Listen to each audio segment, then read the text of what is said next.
SMK Muhammadiyah 29 11 TKJ 1. Pengertian WAN. WAN adalah suatu jaringan yang sangat luas yang meliputi suatu negara maupun benua. WAN digunakan untuk menghubungkan jaringan lokal dengan jaringan lokal lainnya sehingga pengguna satu dengan pengguna lainnya saling terhubung. Kecepatan transmisi jaringan WAN yaitu 2 Mbps sampai 625 Mbps, bahkan bisa lebih. Fungsi jaringan WAN.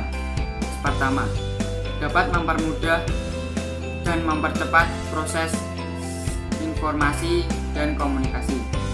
2. Update data antar kantor menjadi lebih mudah. 3. Dapat menghubungkan jaringan LAN dan MAN dalam satu jaringan. 4. Membantu mempercepat proses sharing data. Ciri-ciri WAN. Yang pertama yaitu jaringan sangat luas. 2. WAN digunakan untuk menghubungkan perangkat-perangkat yang tidak dapat terhubung dalam LAN maupun MAN. 3. Menggunakan koneksi serial berbagai macam jenis untuk dapat mengakses bandwidth dalam lokasi yang berjauhan.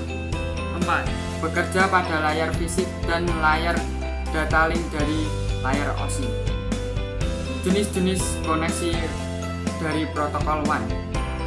Yang pertama yaitu leased line. Leased line sering disebut dengan koneksi decided point to point. 2. Circuit switching. 3. Paket switching. Paket switching digunakan untuk mengatur bandwidth sesuai dengan jumlah pengguna. Standar koneksi WAN. 1. Untuk layanan WAN menggunakan koneksi serial, gunakanlah kabel serial P35.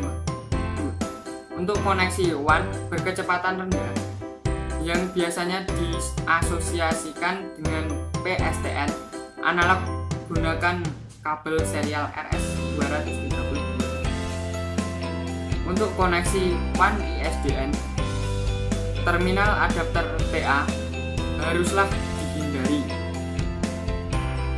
Terakhir, semua pengkabelan haruslah didokumentasikan dan diberi label jenis.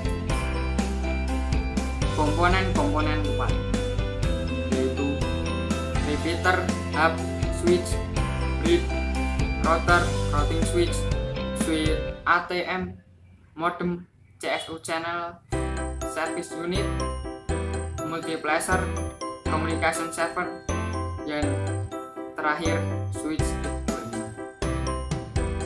Protokol WAN. Saat ini dapat beberapa protokol WAN untuk menyediakan mekanisme komunikasi pengiriman data melalui jaringan WAN. Yang pertama, protokol High Level Data Link Control merupakan suatu protokol WAN yang bekerja pada data link layar, di mana HDLC protokol untuk menetapkan metode enkabulasi paket data pada sinkronus serial. 2. Point to point. Protokol pada data link yang dapat digunakan untuk komunikasi asinkronus serial maupun sinkronus serial. 3. X25 merupakan protokol standar yang mendefinisikan hubungan antara sebuah terminal dengan jaringan paket switching. Maksud saya paket switching.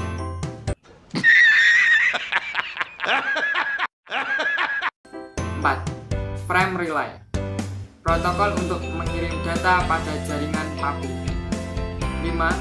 ISDN atau Integrated Service Digital Network, suatu layanan digunakan yang berjalan melalui jaringan telepon. Sekian penjelasan yang dapat saya sampaikan. Kurang lebihnya mohon maaf. Wassalamualaikum warahmatullahi wabarakatuh.